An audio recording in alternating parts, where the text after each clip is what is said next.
تھوڑے وقت میں بہت بڑے آباد ہوں گے کہ پہلی امتیں پیچھے رہ جائیں گی۔ اب سوال یہ ہے کہ کیسے ہو سکتا ہے؟ انہوں نے بھی نمازیں پڑھی، یہ بھی امت نمازیں پڑھ رہی ہے، وہ بھی ذکر تسبیحات کریں گی، یہ بھی کرتی ہے، تو اس امت کی کیسے فضیلت ثابت ہو جائے گی؟ اس کا جواب یہ ہے کہ اللہ رب العالمین نے اس امت کو چند دن، چند راتیں ایسی عطا فرما دی ہیں کہ جب وہ امت ان راتوں میں، ان دنوں میں عبادت کرتی ہے، اس کا ثواب پہلی امتوں کی 1000 سالہ زندگی سے بھی بہتر ہو جاتا ہے۔ جب اللہ تعالیٰ ہے، اللہ نے یہ شان رکھی اس امت کے لیے، اب کوئی کیا کہہ سکتا ہے؟ ان راتوں کے اندر، ان دنوں کے اندر جو فضیلت اللہ نے اس امت کو عطا کی ہے، ان راتوں میں ایک رات وہ اسی مہینے کی شعبان کی 15 تاریخ کی رات ہے، جو انشاءاللہ تعالی 26 فروری کی شام کو واقع ہوگی۔ تو یہ اس امت کی فضیلت ہے کہ چند مخصوص راتوں کے اندر عبادت کر کے وہ پہلی امتوں سے ثواب کے اندر بڑھ جاتے ہیں۔ چنانچہ ایک حدیث میں آتا ہے، نبی کریم صلی اللہ علیہ وسلم نے ارشاد فرمایا، 4 راتیں ایسی ہیں کہ ان راتوں میں اللہ خیر کے اور رحمت کے دروازے کھول دیتا ہے۔ 2 راتیں تو عیدین کی ہیں، عید الفطر اور عید الاضحیٰ کی، ایک رات عرفہ کی رات ہے، چوتھی رات یہ شعبان کی 15ویں رات ہے۔ یہ شعبان کی 15ویں رات انشاءاللہ تعالی ہم مسلمانوں کو عنقریب نصیب ہونے والی ہے۔ اس رات میں عبادت اور ذکر یہ بہت ہی خیر و برکت کا ذریعہ ہے۔ اور ایک حدیث میں رسول اللہ صلی اللہ علیہ وسلم نے ارشاد فرمایا، ان اللہ ينزل الى السماء الدنيا فيغفر لاكثر من عدد شعر الغنم الكلب۔ اللہ رب العالمین اس رات میں آسمان میں دنیا پر جلوہ ظہور ہوتے ہیں اور وہ بخشش اتنی کثرت سے کرتے ہیں جتنی ایک قبیلہ کلب کی بکریوں کے اوپر بال ہے۔ یہ قبیلہ کلب بکریاں پالنے میں بہت مشہور تھا، ایک گھر کے پاس 1000 سے زیادہ بکریاں ہوتی تھیں۔ اب اندازہ کریں ایک قبیلے کے اندر کتنی بکریاں ہوتی ہوں گی اور ان بکریوں کے اوپر کتنے بال ہوتے ہوں گے، یقیناً وہ انکاؤنٹیبل ہے، ناقابل شمار ہے۔ تو اللہ رب العالمین اس سے بھی زیادہ، ان بکریوں کے بالوں سے بھی زیادہ اس رات کو بخشش فرماتے ہیں ان لوگوں کی، ان مسلمانوں کی جو بغیر توبہ کے چلے گئے اور ان کے اوپر جہنم واجب ہوگی۔ اندازہ کریں کہ ایک رات میں اتنی بخشش ہے۔ اب سوال یہ ہے کہ یہ اس رات میں کون سی خاص بات ہے؟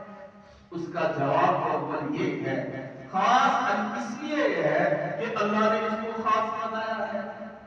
اور اگر ہم عقلی طور پر دیکھیں تو ہمیں یہ سمجھ میں آئے گی بات کہ 15 شعبان سے رمضان المبارک کی طرف گنتی الٹی ہو جاتی ہے۔ یوں سمجھیں کہ 15 شعبان سے رمضان المبارک کا طلوع سحر ہو جاتا ہے۔ جیسے سورج نکلتا ہے تو پہلے سورج کے نکلنے سے پہلے طلوع سحر ہوتا ہے، پھر 1.5 گھنٹے کے بعد سورج طلوع ہوتا ہے۔ ایسے ہی یہ جو شعبان کی 15 کی رات ہے یہ رمضان المبارک کا طلوع سحر ہے۔ رمضان المبارک کی آمد کی خوشی میں اللہ رب العالمین 15 شعبان کو جہنم سے، جہنمیوں کو آزادی نصیب فرماتے ہیں۔ دیکھیے جب بارش ہوتی ہے تو پہلے بادل آتے ہیں، ہوائیں چلتی ہے، پھر بعد میں بارش ہوتی ہے۔ بس یوں سمجھیے رمضان المبارک کی رحمتوں کی بارش ہونے والی ہے، اس کے لیے 15 شعبان یہ ایک نوید ہوتی ہے بادلوں کی۔ لو جی اس کے بعد تو انشاءاللہ تعالی رمضان مبارک آنے والا ہے۔ چنانچہ اس رات کی بہت بڑی فضیلت ہے۔ شیخ عبدالقادر جیلانی رحمۃ اللہ علیہ کی کتاب ہے بنیۃ الطالبین، اس میں وہ ایک روایت ذکر کرتے ہیں، فرماتے ہیں جب 15 شعبان کی رات آئی تو جبرائیل علیہ السلام تشریف لائے، فرمایا اے اللہ کے رسول جب ذرا آسمانوں کی طرف نگاہ اٹھائی، آپ صلی اللہ علیہ وسلم نے آسمانوں کی طرف نگاہ اٹھائی تو اللہ نے درمیان کے پردے ختم کر کے جنت کا نظارہ بنایا۔ جنت کے 8 دروازے آپ کو دکھائی دیے، ہر دروازے کے اوپر ایک فرشتہ ہے جو یہ اعلان کرتا ہے کہ آج کی رات جو رکوع کرے گا اس کو بھی خوشخبری سنا دو۔ جنت کے دوسرا فرشتہ اعلان کرتا ہے آج کی رات جو سجدے میں ہو اس کو بھی خوشخبری فرما دو۔ اور تیسرے دروازے پر فرشتہ کھڑا ہوتا ہے، وہ یہ کہتا ہے آج کی رات جو دعا میں مصروف ہو اس کو بھی خوشخبری سنا دو۔ چوتھے دروازے پر فرشتہ کہتا ہے کہ جو اللہ سے دعا کرے اس کو بھی خوشخبری۔ پانچویں دروازے کا فرشتہ کہتا ہے جو مغفرت مانگے اس کی بھی خوشخبری۔ اور 7ویں دروازے کا فرشتہ کہتا ہے سارے مسلمانوں کے لیے خوشخبری۔ اور 8ویں دروازے کا 7 دروازے ہیں جنت کے، یہ 7 دروازوں کے فرشتے اس رات کی خوشخبری کی اطلاع دیتے ہیں۔ اس سے آپ اندازہ کریں یہ رات کتنی خیر و برکت کی رات ہے۔ چنانچہ رسول اللہ صلی اللہ علیہ وسلم نے ارشاد فرمایا اذا كان ليلة النصف من شعبان فقوموا ليلها وصوموا نهارها۔ آپ نے فرمایا جب نصف شعبان کی رات آ جائے تو اس رات کو تم قیام بھی کرو، نوافل بھی کرو اور دن کا روزہ بھی رکھو۔ اور اس لیے بھی رسول اللہ صلی اللہ علیہ وسلم نے فرمایا کہ فیہ شہر یرفع الاعمال الی رب العالمین، یہ ایک ایسا مہینہ ہے کہ اس مہینے کے اندر اعمال اللہ کی بارگاہ میں پیش ہوتے ہیں۔ تو میں یہ پسند کرتا ہوں جب میرے اعمال اللہ کی بارگاہ میں پیش ہو تو میں روزے کی حالت میں ہوں، اس لیے اس دن کا روزہ رکھوں۔ یہ لیلۃ الشعبان، یہ نصف شعبان کی جو رات ہے، اس رات کے اندر ایک روایت کے مطابق اللہ رب العالمین احکامات فرشتوں کو سونپتے ہیں، اور جس نے پیدا ہونا ہے، جس نے مرنا ہے، اور جس نے ترقی پانی ہے، جس نے زوال پانا ہے، ان سب کی تقدیریں اللہ رب العالمین اس رات کو بجٹ اس کا بنا دیتے ہیں۔ اور ایک روایت میں آتا ہے کہ یہ کام لیلۃ القدر میں ہوتا ہے، کہ لیلۃ القدر میں یہ احکامات فرشتوں کو دیے جاتے ہیں۔ تو علماء امت نے ان دونوں باتوں میں یہ فرمایا کہ اصل میں بجٹ جو یہ اس رات کو بنتا ہے کہ کس نے پیدا ہونا ہے، کس نے وفات پانی ہے، اور لیلۃ القدر میں یہ بجٹ فرشتوں کی طرف سونپ دیا جاتا ہے۔ لہذا جیسے حکومتوں کے اندر بجٹ ایک دن بنتا ہے، پھر کچھ دنوں کے بعد تمام محکموں کی طرف وہ بجٹ ارسال کر دیا جاتا ہے، یہ ہے تمہارے پورے سال کے کام، تو یہ ان کی ذمہ داریاں ان کو سونپ دی جاتی ہیں۔ ایسے ہی یہ جو 15 شعبان کی رات ہے یہ اللہ کے ہاں بجٹ کی رات شمار ہوتی ہے، اور لیلۃ القدر میں یہ بجٹ تقسیم ہوتا ہے۔ آپ جانتے ہیں کہ ہماری حکومتوں میں جب بجٹ بنتا ہے ادارے درخواستیں پیش کرتے ہیں، ہمارے یہ مسائل ہیں، اس لیے ہمارے مسائلوں کو پیش نظر رکھتے ہوئے ہماری رعایت کی درخواستیں دیتے ہیں تو بس ہم سمجھے کہ جو آدمی اس بجٹ کی رات میں عبادت کرتا ہوا اللہ کے ہاں پایا گیا تو اللہ رب العالمین اس کے لیے آسانیاں پیدا کر دیتے ہیں۔ روزی تو وہ ہے جو مقدر میں ہے، عمر تو وہ ہے جو مقدر میں ہے۔ جس شخص نے اس رات میں عبادت کی تو اللہ اس کی روزی میں برکت ڈال دیتے ہیں، اس کی عمر میں برکت ڈال دیتے ہیں، اس کے کاموں کو سنوار دیتے ہیں۔ پریشانی تو وہ ہے جو اس کے مقدر میں لکھی ہے، اللہ نے وہ پہنچانی ہی پہنچانی ہے، لیکن اللہ اس آسانی کے لیے اس کو پہلے راہ دکھا دیتے ہیں۔ تو اس رات کی یہ فضیلت ہے کہ اس رات میں عبادت میں آدمی کو مصروف ہونا چاہیے۔ اور ایک اور حدیث کے اندر بڑی عظیم خوشخبری ہم سب کے لیے فرمائی گئی، فرمایا کہ اللہ رب العالمین آسمان دنیا پر جب جلوہ فروز ہوتی ہے تو یہ اعلان فرماتے ہیں، ہر من مستغفر فغفر له، ہر من مسترشد فأرشد له، ہر من مبتل فأعافيه۔ کیا ہے کوئی مجھ سے بخشش مانگنے والا کہ میں اس کی بخشش کروں؟ ہے کوئی روزی مانگنے والا میں اس کو روزی دوں؟ ہے کوئی مصیبت زدہ کہ میں اس کی مصیبتوں کو دور کروں؟ یہ اعلان پوری رات اللہ کے ہاں فرشتے کرتے رہتے ہیں اللہ کی طرف سے کہ ہے کوئی مغفرت مانگنے والا۔ دیکھیے ہم سب کی عظیم و شان ضرورتوں میں سے ایک ضرورت کیا ہے؟ آخرت میں بخشش ہو جائے۔ ایک اعلان تو بخشش کا ہوتا ہے، اللہ کی طرف سے جب اعلان ہو رہا ہو بخشش کا اور ہم سوئے ہوئے ہوں، ہم موبائلوں کے اندر لگے ہوئے ہوں، یہ کتنی بڑی محرومی کی بات ہے۔ لہذا اس رات کو نایانی کاموں میں استعمال نہیں کرنا بلکہ اللہ کی رضا کے کاموں میں استعمال کرنا۔ پھر دوسری بڑی ہماری ضرورت کیا ہے؟ ہمیں اللہ تعالیٰ روزی دے دے، اور روزی اللہ کے خزانوں میں ہے، روزی آسمانوں میں ہے۔ وَفِي السَّمَاءِ رِزْقُكُمْ وَمَا تُوعَدُونَ، تمہارا رزق تو آسمانوں میں ہے، اور یہ جو دنیا میں رزق کے نقشے بنے ہوئے ہیں، یہ تجارت ہے، یہ دکان ہے، یہ فیکٹری ہے، یہ زراعت ہے، یہ باغات ہے، یہ جتنے روزی کے نقشے دنیا کے اندر بنی ہے یہ تو خالی برتن ہے، ان میں روزی تو اللہ ڈالتا ہے۔ یاد رکھیں کارخانوں سے روزی نہیں ملتی، دکانوں سے پیسوں سے روزی نہیں ملتی، روزی تو اللہ کے ہاں ہے، یہ تو خالی برتن ہے۔ آپ اس کو اس مثال سے سمجھے کہ آپ ایک ٹوٹی خریدتے ہیں، کیا بتائیے کہ یہ ٹوٹی خریدنا ہی اس کے اندر پانی آنے کا ذریعہ ہے؟ کیا آپ دیوار پر ٹوٹی لگا دیں اور اس سے پانی آپ نکال سکتے ہیں؟ آپ ہرگز نہیں نکال سکتے۔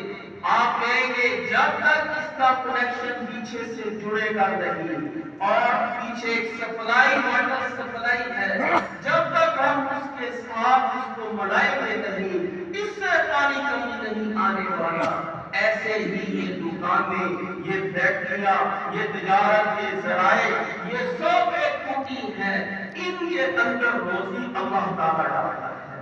اللہ چاہے گا تو ان فیکٹریوں سے تمہیں روزی ملے گی، اللہ چاہے گا کہ تمہیں کارخانوں سے، دکانوں سے، تجارت سے روزی ملے گی، ورنہ کتنی فیکٹری ایسی ہیں جو بند پڑی ہیں، روزی دے ہی نہیں۔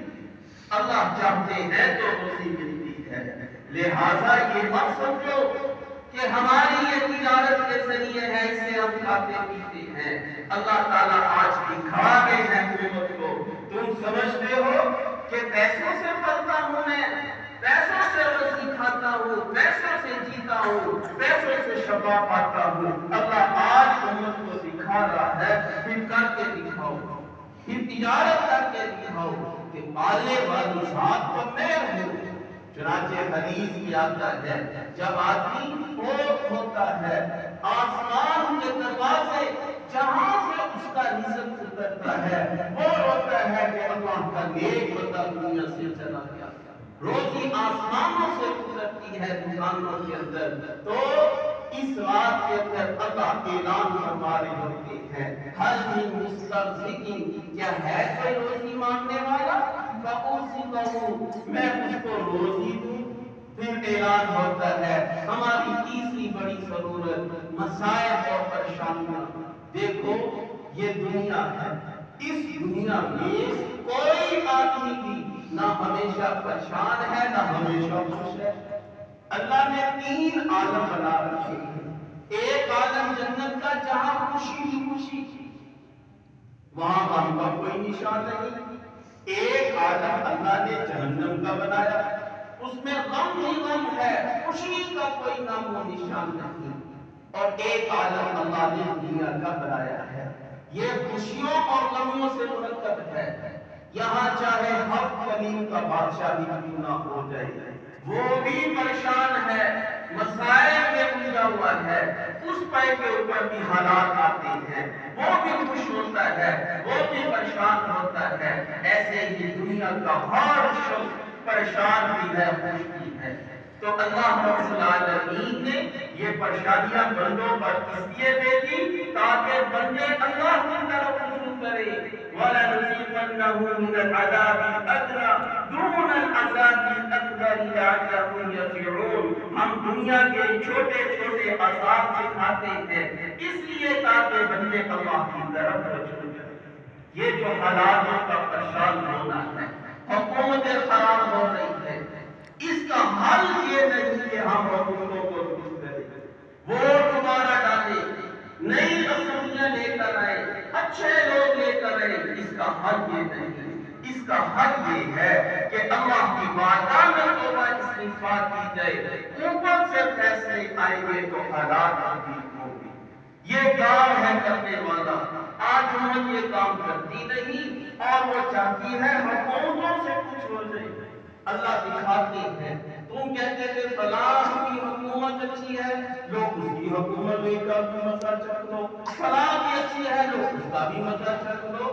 اللہ حکومتوں کے مزے لوگوں کو چکھا رہے ہیں۔ فرمایا کہ یہ حالات اس سے نہیں بدلتے، حالات تو میں بدلنے والا ہوں، اس لیے اعلان ہوتا ہے فَهَلْ مِن مُّدَّكِرٍ فَأُبْدِلَ لَهُ، کیا ہے کوئی آفت زدہ آدمی فَأُعَافِيهِ، میں اس کی عافیت کروں، اس کے مسائل کو حل کروں۔ تو بھائیو اس رات میں اللہ سے مانگنے والی بات ہے کہ اللہ ہمارے حالات کو درست فرما دے، ہمارے ملک کے حالات کو درست فرما دے۔ اس لیے یہ جو 15 شعبان کی رات ہے، 10 صحابہ کرام سے مروی ہے اس رات کی فضیلت اور عبادت کرنا، اور امت سے نسل در نسل، سینہ در سینہ یہ منقول کرتا آ رہا ہے کہ اس رات کو عبادت کی جاتی ہے۔ لیکن کچھ لوگ ایسے ہیں وہ یہ کہتے ہیں اس رات کی عبادت بدعت ہے، گناہ ہے۔ کیوں گناہ ہے؟ اس لیے کہ تم کہتے ہو یہ شب برات ہے، شب فارسی کا لفظ ہے، برات یہ عربی کا لفظ ہے، یہ فارسی اور عربی میں تو حدیث میں کوئی نام ہے نہیں، لہذا یہ عبادت یہ بدعت ہے، ایسی معاذ اللہ باتیں کرتے ہیں۔ میرے بھائیوں اس رات کا جو اصل نام ہے وہ حدیث میں 15 شعبان آیا ہے، نصف من شعبان، شعبان کا نصف 15 شعبان آیا ہے۔ اب 15 شعبان اس کا اصل نام ہے، اور ہم اس کو برات اس لیے کہتے ہیں کہ حدیث میں آتا ہے کہ اس میں جہنمیوں کی آزادی ہوتی ہے، اس آزادی کی وجہ سے ہم نے اس کا نام شب برات دیا ہے۔ یہ ایسے ہی ہے جیسا کہ ہماری ظہر اور عصر کی 2 نمازیں ہوتی ہیں۔ اب ظہر اور عصر کی نمازوں کو ہم کبھی پیشی کی نماز کہتے ہیں، کبھی عصر کی نماز کہتے ہیں۔ پیشی کی نماز اگر کوئی ہم سے کہے یہ پیشی کی نماز ثابت کر کے دکھاؤ، ہم یہ کہیں گے یہ ہماری اصطلاح ہے، ہم نے اس کا نام ایسے رکھ لیا ہے، اور قاعدہ یہ ہے لا مشاحة فی الاصطلاح، اصطلاحوں کے اندر کوئی جھگڑا نہیں ہوتا، ہم اس رات کو کسی نام سے یاد کر لیں۔ تو خیر یہ نصف شعبان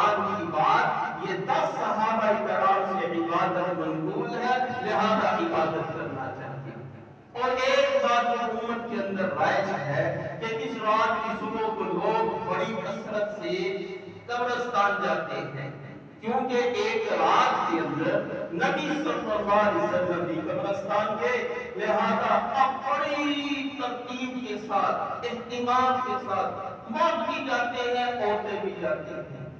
بھائیوں، یہ گناہ کی بات ہے، عورتوں کا قبرستان جانا گناہ ہے، مردوں کے لیے قبرستان جانا جائز ہے، لیکن اس رات کی کوئی عبادت نہیں، کیونکہ نبی کریم صلی اللہ علیہ وسلم نے ساری زندگی میں بارہا یہ نصف شعبان آیا، ایک رات کو آپ چلیں گے۔ اب ایک رات کی زندگی میں آپ چلیں گے تو اس کا یہ مطلب نہیں کہ وہ سنت بن گئی ہے، اس کا مطلب یہ ہے اگر کبھی توفیق مل جائے تو اس رات کو بھی چلے جاؤ، دن کو چلے جاؤ، وگرنہ اکثر و بیشتر حکم یہ ہے کہ نہیتکم عن زیارت القبور فزوروها فإنها تذکر الآخرہ۔ پہلے میں تمہیں منع کرتا تھا قبروں کی زیارتوں سے، اب میں تمہیں یہ کہتا ہوں قبرستان کی زیارت کیا کرو، یہ آخرت کی یاد تازہ کرتی ہے۔ لہذا یہ عام دنوں کے اندر بھی قبرستان جانا چاہیے، غور کرنا چاہیے کہ یہ بھی ہماری طرح دنیا میں آباد ہے، آج یہ کہاں چلے گئے ہیں، یہ بھی محلات کے مالک ہے، آج ان کے پاس کیا ہے، میرے اوپر بھی ایسا وقت آنے والا ہے۔